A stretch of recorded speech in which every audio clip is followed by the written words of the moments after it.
ఉన్న బంగారాన్ని విడిపించి ఆ రోజు ఆన్లైన్ రేటుకే మేము కొంటాం. Sharma gold company. నమస్కారం, వెల్కమ్ టు సుమన్ టీవీ. నేను గీతాంజలి. ప్రస్తుతం మనతో పాటు భారతీయ శంకరపీఠం వ్యవస్థాపకులు, ప్రముఖ ఆధ్యాత్మికవేత్త, బ్రహ్మశ్రీ అన్నవరపు తిరుపతి మూర్తి అవధాని గురువు గారు ఉన్నారు. వారితో మాట్లాడదాం. గురుగారు నమస్కారం అండి. ఓం శ్రీ మహాగణాధిపతయే నమః.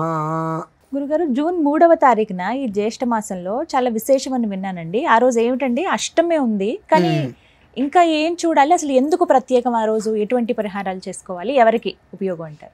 జీవితంలో ఉన్నత స్థానానికి వెళ్ళాలి, ఉద్ధరింపబడాలి, పెద్దల యొక్క అనుగ్రహం మనకు కావాలి అనుకుంటే మామూలుగా కూడా జ్యేష్ఠమాసం విశేషం. జ్యేష్ఠమాసమే విశేషమైన మాసం. అందులోనూ ఆ రోజు అష్టమి, మంగళవారం, పుబ్బా నక్షత్రం. పుబ్బా అంటే శుక్ర నక్షత్రం. అంటే కుజుడు శుక్రుడు కలిసి వచ్చారు ఆ రోజు అష్టమి. మనకు అష్టమి అనగానే అమ్మా ఒకసారి లలిత సహస్రనామానికి వెళ్ళండి. అష్టమి చంద్ర విభ్రాజ దళిక స్థల శోభిత ముఖ చంద్ర కలంకాభ మృగనాభి విశేషక అని చెప్పి మనకు వింటూ ఉంటాం. భౌమాశ్విని ఒకటి, భౌమాష్టమి ఒకటమ్మా. మానవ జీవిత మహేతిహాసంలో మనిషి ఉన్నత స్థానానికి వెళ్ళటానికి అఖండమైనటువంటి ఐశ్వర్య ప్రసాదం పొందటానికి, ఐశ్వర్యము అంటే కేవలం మనం డబ్బనే అనుకుంటాం, ఇది లేదు అనేటువంటి మాట ఐశ్వర్యానికి వర్తిస్తుంది. ఏదో ఒక వెలితి ఉందంటే అది ఐశ్వర్యం కాదమ్మా. మన ఐశ్వర్యము అంటే డబ్బే అనుకుంటాం. ఏంటో ఐశ్వర్యవంతుడు అంటాడు, నీకు రూపాయి అప్పుదంటే నువ్వు ఐశ్వర్యవంతుడి కావు. ఏదన్నా ఒక వెలితి ఉందంటే ఐశ్వర్యం కాదు అది. అలా స్థిరంగా ఐశ్వర్యాన్ని ఇంట్లో స్థిరచిత్తంగా ఉంచుకోవడానికి, ఉండటానికి మహత్తరమైనటువంటి రోజులు ఏమైనా వస్తాయి అంటే భౌమాశ్విని, భౌమాష్టమి అంటే మంగళవారంతో కూడినటువంటి అశ్విని నక్షత్రం, అలానే మంగళవారంతో కూడుకున్నటువంటి అష్టమి. ఈ రెండు చాలా విశేషమమ్మా. దక్షిణ శృంగం, ఉత్తర శృంగం, సమశృంగం అని చెప్పి చంద్రుడికి 3 పేర్లు. అంటే 3 ఒక పౌర్ణమి రోజు నాడు ఇలా ఉంటాడు, అంటే పౌర్ణమికి ముందు అంటే ఒకవైపు ఇలా వస్తాడు, ఆ సన్నగా వస్తాడు చూసారండి. ఆ కొమ్ము అనేటువంటిది ఒకసారి ఇలా వస్తుంది, ఒకసారి ఉత్తర శృంగం వస్తుంది, ఇంకోసారి సమశృంగం. ఆ 3 చూసుకోవాలి. ఇవి ఎప్పుడు మారుతాయి అంటే అష్టమి రోజే మారుతాయి. అష్టమి నుంచి దానికి ప్రభావ రేఖ. మీరు ఇతపూర్వం నేను ఎన్నోసార్లు ఇదే విషయం చెప్పాను. చెప్పింది నిజమా కాదా అని తెలుసుకోవాలంటే ఫోటో తీసుకుని దగ్గర పెట్టుకోండి. ఒక ఇసుక లేనివంత కూడా తేడా రాదని కూడా చెప్పానమ్మా.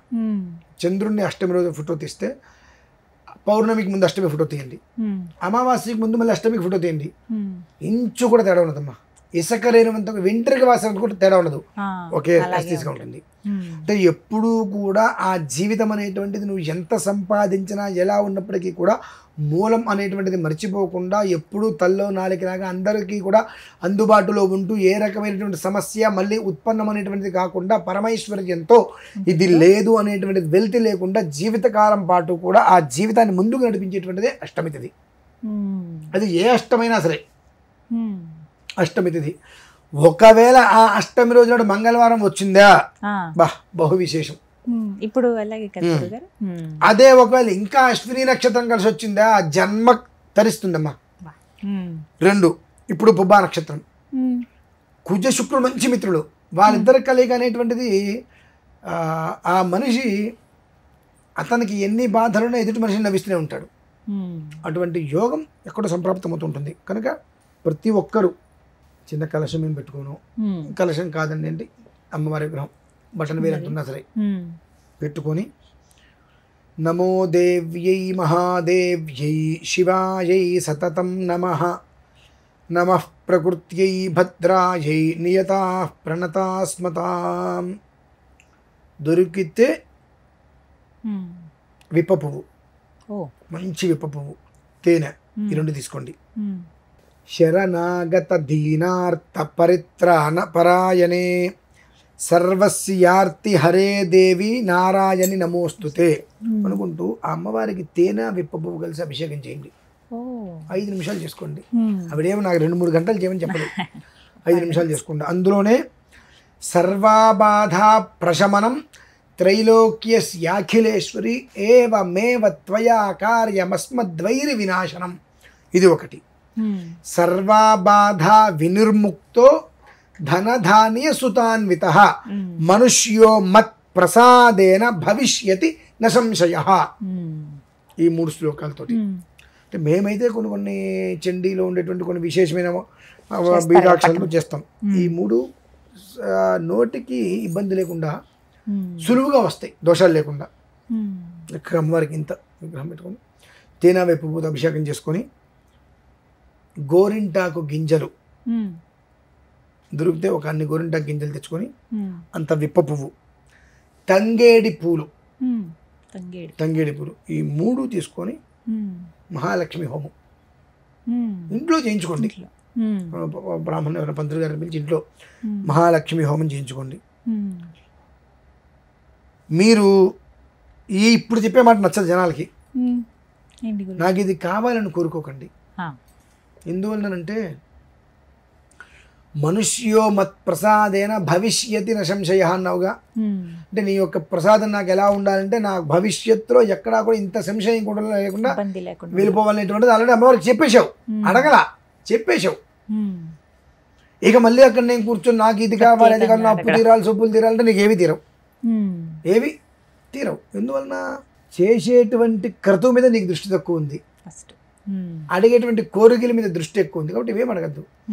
నా గోరింటాకు గింజలు చాలా విశేషం అండి.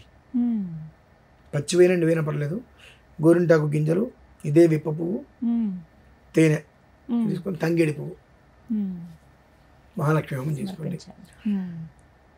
తద్వారా ఒక 9 సార్లు అథర్వ శీర్ష పారాయణ వినండి. అది మనం చేసుకోవడం కష్టము, వినండి.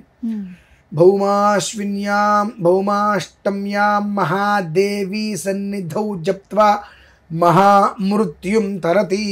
ఆ రోజు మొత్తం కూడా సాయమధీయానో దివసకృతం పాపన్నాచయతి, సాయం ప్రాతః ప్రయుంజానో అపాపో భవతి, నిషీధే తురీయ సంధ్యాయాం జప్త్వా వాక్సిద్ధిర్భవతి అంటారు. నిషీధి అంటే 9 తర్వాత రాత్రి. అది రోజు కనుక వినగలిగితే 72 రోజులమ్మా. ఆ రోజు మొదలు పెట్టుకొని భౌమాష్టమి 3వ తారీఖు ఆ రోజు నాడు మొదలు పెట్టుకొని ప్రతి ఒక్క మనిషి ఒక్కసారైన రోజు 9 సార్లు వినగలిగితే అది 8 నిమిషాలు 8 నిమిషాలు ఉంటుంది.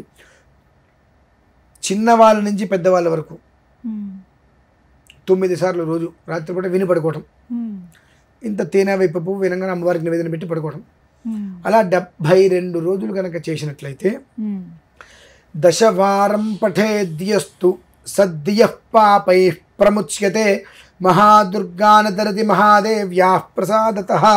ఇది ఛానల్లో మీ ముందు కూర్చొని చెప్తున్నానమ్మా, మీరే ప్రయత్నం చేయండి. 72 రోజుల పాటు అమ్మవారి యొక్క రూపం మీరు వినే ముందు ఒక దీపం పెట్టుకుంటారు కదా, ఒక చిన్న బల్ల, ఆ గోడ మీద చక్కగా శ్రీయంత్రం లాంటిది చిన్న ఫోటో లాంటిది ఏదైనా పెట్టేసేయండి అక్కడ.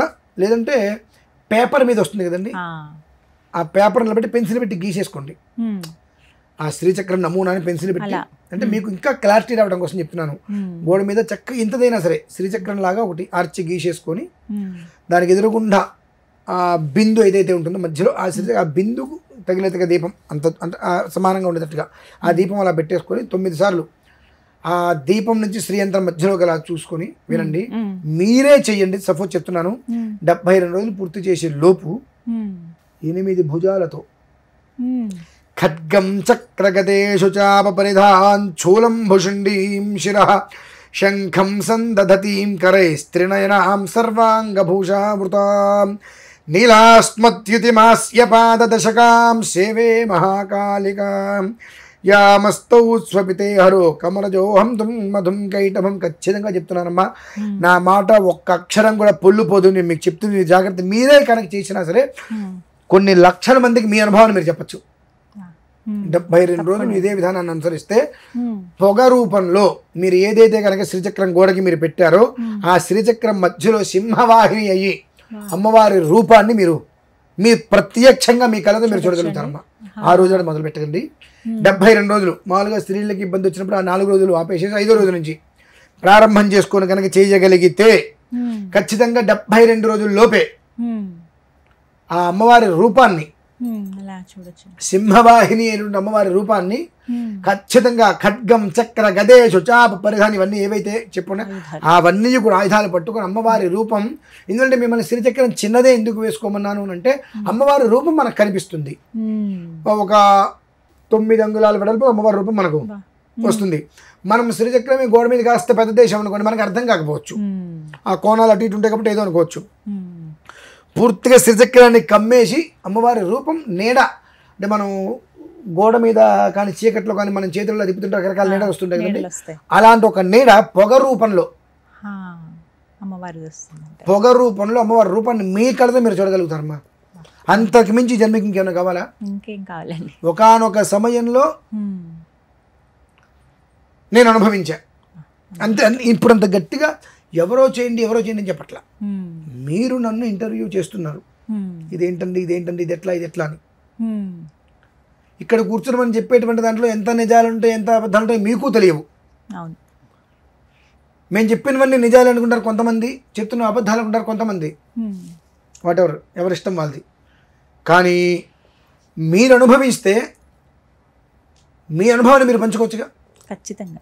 అంటే ఇప్పుడు మిమ్మల్నే నేను మీరు చూడండి అంటే ఖచ్చితంగా కొంతమందికి దాని మీద ఆలోచన చూసే ప్రయత్నం చేస్తారు. ప్రయత్నం చేయగలిగితే అమ్మవారి యొక్క రూపాన్ని, సింహవాహిని అయినటువంటి రూపాన్ని, ఈ ఖడ్గం, చక్రం, గద ఇవన్నీ పట్టుకున్నటువంటి రూపం 9 అంగుళాలు అమ్మవారి రూపం ప్రత్యక్షంగా కనిపిస్తుంది అక్కడ. నేను మీకు ఖచ్చితంగా చెప్తున్నా, అది ఆ ప్రయత్నం చేయండి. దీనివల్ల ఏమొస్తుందంటే అంతకు మించి ఇంకేం కావాలమ్మా, ఏంటని ప్రశ్న ఉండదు. అంతకు మించి ఇంకేం కావాలి మనకు? ఇక దేని గురించి మనం ఆలోచన చేయము, ఇక అన్నీ వదిలేసుకుంటాం మనం. అలా ఉంటుందమ్మా. అంతటి విశేషమైన రోజు ఆ రోజు నుంచి ప్రారంభించుకుంటే మంచిది అంటారు గురువుగారు. విశేషం. రాత్రి పడుకోబోయే ముందు శుభ్రంగా చక్కగా వచ్చి అక్కడ కూర్చొని ముందు రోజు ఆ రోజు ఉదయం ఇప్పుడు అమ్మవారి చక్కగా పెన్సిల్ తీసుకొని జాగ్రత్తగా గీసేసుకుంటే దీపారాధన దానికి సమానంగా ఉండేటట్టుగా ఉంటే ఆ రూపం మీకు గోడ మీద కనిపిస్తుందమ్మా. ఆ రూపం మీకు గోడ మీద కనిపిస్తుంది. అంటే మీరు ఏదైనా ఫోటో పెట్టుకుంటే రూపం మనకు అర్థం కాదు, కనిపించినా మనం గమనించలేం. ఆయన ఏదో చెప్పారు మనకు కనిపించలేదు అంటాం, కానీ గోడ మీద యంత్రం మనం గీసేసుకొని కనుక పెన్సిల్తో గీసుకొని ఇలా పెడితే ఖచ్చితమైన నిరూఢి రూపం, తెల్లటి గోడ అనుకోండి, నల్లగా అక్కడ మచ్చ కనిపించేస్తుంది మనకు అమ్మవారి రూపం. ఆ దీపం పొగ వస్తుంది కదండి, కానీ గాయత్యం కూడా ఇన్ని తెలివితేటలుంటే మనం ఏం చేస్తాం అంటే గోడ ఇక్కడ ఉంటుంది, మనం దీపం ఇక్కడ, దీపారాధన ఇక్కడ చేస్తాం.